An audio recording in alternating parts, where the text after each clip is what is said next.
시간에 빅뱅 우주론의 한계 세 가지 설명을 했죠. 네. 책에 나와 있는 평평성 문제. 자,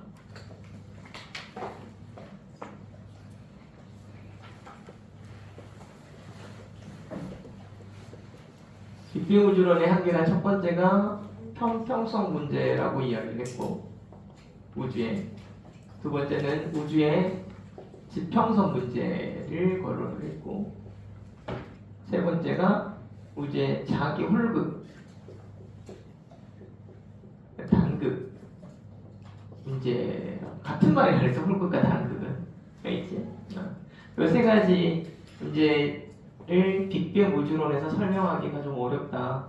그러니까 평평성 문제라고 하는 건 지금 현재 관측되는 우주의 평평도 공률이 0에 가까운 거의 평평한 상태인데, 빅뱅 우주론에 의해서 우주가 확장이 된다면 평평하지 않을 텐데 공률이 분명히 있을 텐데 왜 공률이 0인 상태냐, 이걸 빅뱅 우주론은 설명이 안 됐었고, 지평선 문제는 개념 자체가 우리가 알기 어려운 개념이에요. 우주의 지평선이라고 하는 거. 우주의 지평선이라고 하는 곳이 우리가 인지할 수 있는, 관측할 수 있는 우주의 범위까지를 우주의 지평선이라고 하고, 그러니까 그 관측할 수 없는 바깥쪽과 관측할 수 있는 안쪽, 그 사이의 경계선을 우주의 지평선이라고 이야기를 하는데, 그 우주의 지평선 양극단에서 오는 빛의 성질이 똑같다. 파장의 성질이 왜 똑같을까? 이렇게 멀리 떨어져 있는 곳인데 그거를 지금 설명하지 못하고, 이제 우주 공간에서 빅뱅 때 만들어진 자기 홀극들이 이렇게 많이 보이지 않느냐, 이런 문제들을 빅뱅 우주론은 설명할 수가 없었다라고 이야기를 했어요. 기억나시죠? 이게 빅뱅 우주론의 한계예요. 자, 근데 이제 이런 한계를 뭘로 설명하느냐? 여기 나와 있는 급팽창 우주론으로 설명을 한다. 급팽창 우주론으로 설명을 하는데, 여기서는 평평성 문제, 지평성 문제 두 가지를 지금 제기를 하고 있어요. 자, 그래서 부스라고 하는 친구가 급팽창 우주론을 제안을 했답니다. 제안했는데, 급팽창 우주론의 핵심은 뭐냐면, 급팽창 우주론은 우주가 대폭발 직후, 그러니까 이때가 빅뱅이라고 이야기를 해요. 빅뱅이 일어난 이후에 극히 짧은 시간 동안 급격히 팽창, 이걸 급팽창이라고 이야기를 해요. 급팽창이 일어났다. 이 급팽창으로 인해서 우주의 공간이 빛의 속도보다 빠르게 팽창을 해지는 시점이 생긴다라고 이야기를 하는 거예요. 여기까지 그냥 이론이라고 설명을 드렸어요. 그래서 실제로 평평성 문제라고 하는 건 워낙 급격하게 팽창이 이루어지다 보니까 우리가 관측할 수 있는 공간 내에서는 평평한 모습으로 나타난다는 거예요. 그러니까 원래 천천히 서서히 팽창이 일어난다 그러면 공률이네 이렇게 우리가 인지를 할 텐데, 이렇게 휘어진 상태로 이렇게 펼쳐지고 있구나, 팽창하고 있구나, 이렇게 인지를 할 텐데, 이렇게 작은 우주였다가 갑자기 인지하지 못할 만큼 빠른 속도로 이렇게 팽창이 일어나면 분명히 여기가 공률이었는데 여기는 거의 평평하게 인지가 될 거다라고 보는 게 급팽창 이론에서 설명하는 우주가 평탄하게 보이는 이유다라고 이야기를 한답니다. 그럴싸하죠. 이게 서서히 커지는 게 아니라 급팽창이었기 때문에 우리가 관측 가능한 범위 내에서는 우주가 평탄하게 보이는 형상으로 나타나는데, 이게 바로 급팽창이 일어났기 때문이다라고 이야기를 해요.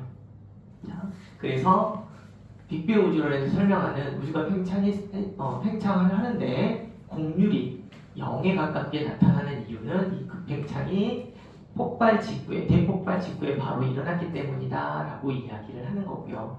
두 번째는 작은 상태에서 급격히 커졌다라고 이야기를 하는데, 이제 여러분들이 다른 문제집이나 책들을 보면 이런 그림이 있어요.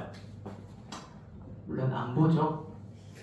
안 보는데 보다 보면, 이렇게 넘기다 보면 모의고사 같은 거에도 나오거든요. 그러니까 우주의 그 지평선, 우주의 지평선이라고 하는 범위가 이래요. 초기 빅뱅 때 우주의 지평선은 이 정도까지. 그러니까 이 공간 안에 있는 건 우리가 관측 가능한 우주고 이 바깥이 관측이 불가능한 우주. 그러니까 이 우주의 지평선 문제를 다룰 때마다 학생들이 아리까리 한번 그러니까 우주가 처음에 만들어졌다라고 하는 건 아무것도 없는 상태에서 만들어진 거잖아. 그러면 물질이 존재한다 그러면 내가 있는 곳에 있는 물질이 존재하는 곳은 존재하는 거죠. 물질이 없는 곳은 존재하지 않는 거죠.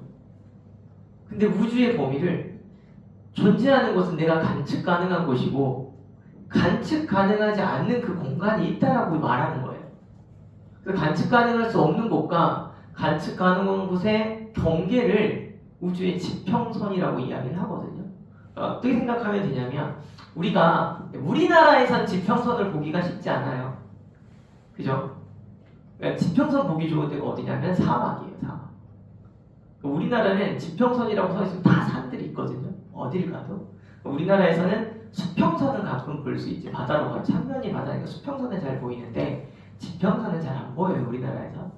수평선을 본다고 치면 그 수평선 너머는 우리 눈에 보여 안 보여? 안 보이지. 근데 존재해 안 해? 존재하지. 우주의 지평선도 그런 개념으로 좀 생각을 하시면 돼요. 우리가 빛의 영역 안에서 관측 가능한 공간이 있고 그 관측이 불가능한 공간이 있는데 거기를 우주의 지평선 너머라고 생각을 하고 그 안쪽을 우주의 지평선 안쪽에 있는 우리가 관측 가능한 공간이다 이렇게 정의를 내리면 우주의 지평선이 조금 개념이 좀 이해가 되실 거예요. 좀 이해되세요? 그죠?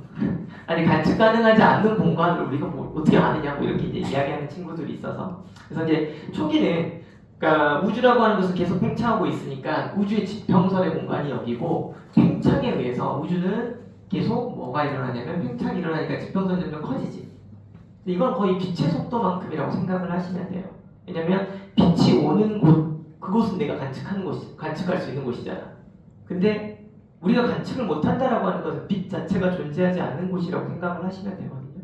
그래서 이렇게 생각을 하면 되는데 빅뱅 때 이렇게 일어나면 실제로 지평선의 점점 확장이 일어나기 때문에 이 양쪽에 있는 건 전혀 다른 물질이다 이렇게 보는 거거든요. 근데 보통 지평선 문제를 이야기할 때 급팽창 이론을 이야기하면 원래 우주의 지평선은 이 정도였지만 초기 빅뱅 당시의 우주의 크기는 요만큼이다라고 보는 거예요. 관측 가능한 공간보다 훨씬 더 작은 공간이 우주의 크기였다라고 이야기를 해요.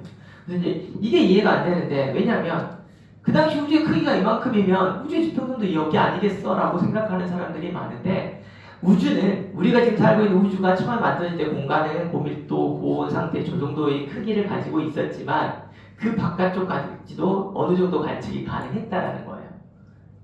개념이 그렇다는 이야기예요. 여기를 우주의 지평선이라고 이야기를 하고 이게 그 당시 우주의 크기라고 생각을 하시면 돼요. 근데 급팽창이 일어나면 이 우주의 크기가 빛의 속도보다 빠른 속도로 커진다라는 이야기예요. 이렇게. 그래서 이게 이제 현재 우주의 크기.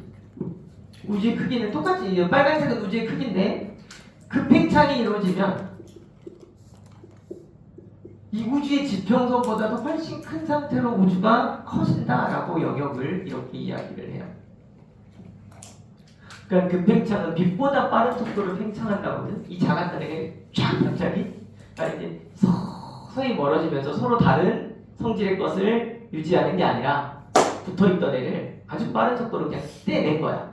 아주 빠른 속도로 10의 마이너스 10승 정도 10의 마이너스 한 10, 거기 보시면 10의 마이너스 한 10승도 안 걸려요. 10의 마이너스 한 30승 정도 차이. 그 정도의 시간 동안 갑자기 팽창이 된 거예요. 이렇게 우주의 지평선이라고 불리는, 그러니까 우리가 관측 가능한 공간이라고 여기는 것보다 훨씬 더 팽창이 이루어진다라고 이야기를 하거든요. 그러니까 이렇게 붙어있던 애를 떼놨단 말이야. 그러니 붙어있던 애가 떼졌을 때 얘랑 얘는 성질이 어떨까? 거의 똑같은 상태를 유지하고 있다라고 이야기를 해요. 그런 상태에서 우주의 지평선 안쪽에서 관측되어지는 건 당연히 동일한 성질일 것이다 라는 이야기예요. 그러니까 이쪽 바깥쪽에 있는 이제 지금 급팽창에서 우주의 크기가 이만큼 커졌다. 이 바깥쪽의 성질 것들은 물질들은 전혀 다른 성질을 보일 수 있는데 이 지평선 안에 있는 것들은 동일한 성질을 가지고 있다는 이야기하는 거예요. 이게 지평선 문제를 해결할 수 있다는 건데 급팽창으로 인해서 우주의 크기가 우주의 지평선보다 훨씬 더 커져버렸기 때문에 동일한 성질의 지평선 내에서 우주의 지평선 내에서 동일한 성질의 파장, 목사파를 받을 수 있다고 이야기하는 거예요. 상식적으로 이해는 안 되죠. 왜냐하면 이 지평선이나 우주의 크기나 이것 자체가 설이어서 그래요. 가설. 이렇게 되면 이런 형태로 급팽창이 들어간 상태로 팽창이 이루어진다 그러면 실제로 지평선 문제 해결이 된다라고 이야기를 해요. 그러니까 현재 관측되어지는 것은 우주의 모든 방향에서 그게 지평선 내에 있는 공간이지. 이 지평선 내에 있는 공간에 있는 모든 빛들을 우리가 관측할 수가 있으니까 내가 어디에 있든지 간에 이쪽이든 이쪽이든 이쪽이든 이쪽이든 관측되어지는 모든 파장이 동일한 성질의 것이라는 이야기인데 그러니까 여기에 있던 물질을 여기 쫙 펼쳤어. 그럼 같은 물질일 거 아니야. 우주의 지평선 아래에서는 같은 물질로 쫙 펼쳐져 있기 때문에 지평선 아래에 있는 모든 복사파는 동일한 성질로 나타난다. 이렇게 생각하시면 돼요. 얘네 그거 해봤잖아. 슬라임. 이렇게 뭉쳐놨다가 쫙 펼치지.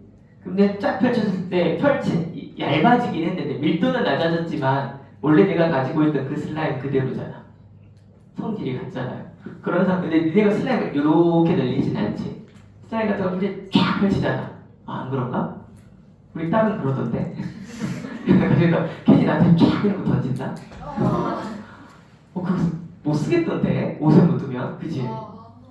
근데 꼬마가 모르니까 이 3살짜리잖아요. 이게 언니가 가지고 있던 걸 이렇게 뭐지하고 뚜껑 열어서 쭈물쭈물해서 이렇게 딱 붙여요 저한테. 와 그거 좀 버려야 되는데. 또 그래요. 근데 이 슬라임 가지고 할 때 막 넓혔다 줄였다 이렇게 하잖아. 그러니까 이 공간 안에 있던 애가 실제로 이렇게 쫙 순식간에 펼쳐지면 이 공간, 이 우주의 지평선 안에 있는 공간은 동일한 물질이 그대로 존재하는 거예요. 그러다 보니까 관측 가능한 우주의 지평선 내에서는 어느 곳에 있던지 간에 동일한 파장이 관측된다고 이야기하는 거예요. 그래서 빅뱅 우주론에서 실제 우주 모든 공간에서 2.7K 배경 복사가 동일하게 관측되어지는 건 이렇게 급팽창이 일어났기 때문이다라고 이야기하고요.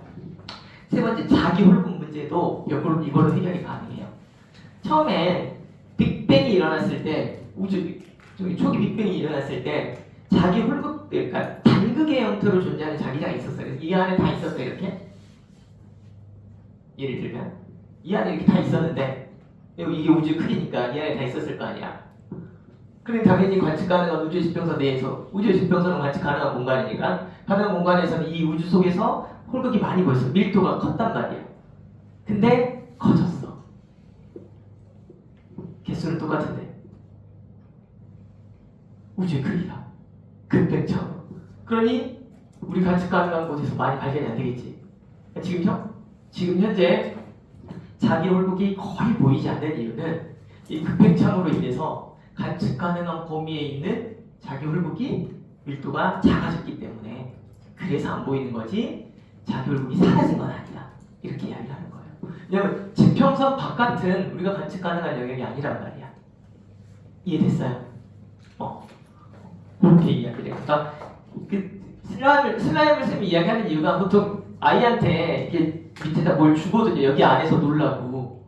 근데 이 아이는 절대 이 안에서 안 놀잖아. 막 이렇게 펼쳐지잖아. 그럼 이 바깥에 있는 아이도 여전히 슬라임인데 안에 있는 것만 우리가 인정을 하자고 하면 당연히 밀도가 작아지겠지. 그래서 자기 단극이 잘 관측이 되지 않는다라고 이야기하는 거예요. 그래서 지금 현재 빅뱅의 우주론에서 자기 홀극이 잘 관측되지 않은 이유는 이러한 급팽창이 이루어졌기 때문에 관측이 잘 안 된다라고 이야기를 해요. 따라서 여기 있는 것처럼 급팽창 우주론은 빅뱅 우주론의 모순점, 다시 말해서 이 한계들을 어느 정도 해결해주고 있다라고 이야기를 하고 그래서 빅뱅 대폭발에 의해서 우주가 탄생했다라고 하는 것을 지지하고 있다라고 지금 이야기를 합니다. 좀 억지스럽지만 이 급팽창이 진짜로 이루어졌다면 충분히 지금 대폭발 우주를 설명하는 모든 것들이 현상들이 설명이 되기 때문에 설명이 되면 그런가 보다 하고 정말 그게 맞는지 계속 증거를 찾는 활동들을 과학자들은 하는 거예요. 알죠? 그러니까 이제 어떤 걸 적용해도 설명이 되지 않으면 그 가설 자체가 잘못된 거잖아. 근데 가설이 이렇다면 이런 결과가 나올 거야 라고 해서 가설에 따른 결과값이 설명이 되면 그 이제 실험을 통해서 증명하는 거야. 근데 이제 천문학 쪽에서는 실험을 할 수 없으니 관측을 통해서 증거를 찾는 거고요. 그러니까 지금 급팽창 이론이 들어오면서 대폭발 우주론에서 한계점으로 이야기했던 이 세 가지의 한계점을 어느 정도 설명은 할 수 있어. 그럼 진짜 그런지 이제 계속 관측을 해보자. 어떻게 관측하는 거냐면 과학 기술 그러니까 장비의 발달은요 관측 가능한 범위를 넓혀요. 우주의 지평선이 넓어지고 있는 것도 관측 가능한 영역이 넓어지고 있기 때문에 나타나는 현상이에요.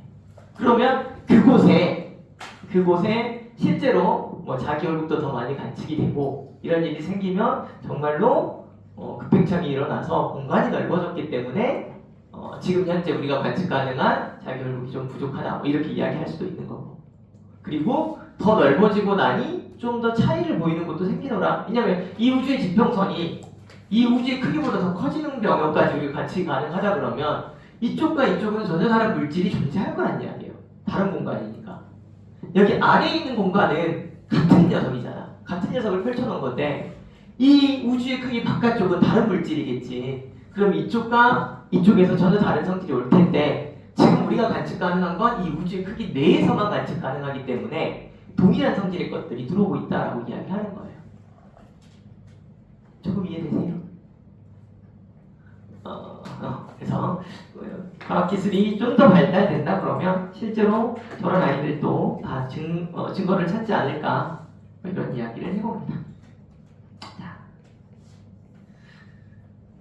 급팽창 모형은 초기 우주가 지금 원래 우주가 지금 현재 지금 크기는 어느 정도 이 정도일 거야 라고 예상하고 있잖아. 그 녀석이 팽창 속도가 우리가 후퇴 속도와 팽창 속도를 계산하면 역으로 추진하고 예전에 처음에는 이 정도의 크기였을 거야 라고 생각을 해서 이렇게 우주는 팽창하고 있어 라는 게 이제 예전 모형이고, 근데 이제 급팽창 이론을 추가를 해야 되니까 지금 현재 크기는 이 정도인데 그 전에 10의 마이너스 35승 초도에 급팽창이 이루어졌다라고 한다면 그 전에는 훨씬 더 작은 크기였을 것이다 라고 이야기를 해요. 그러니까 그때도 이야기했지만 10의 60승 정도의 크기 차이, 우주의 크기 차이가 10의 마이너스 35승 초 만에 일어난 일이라고 생각을 하시면 돼요.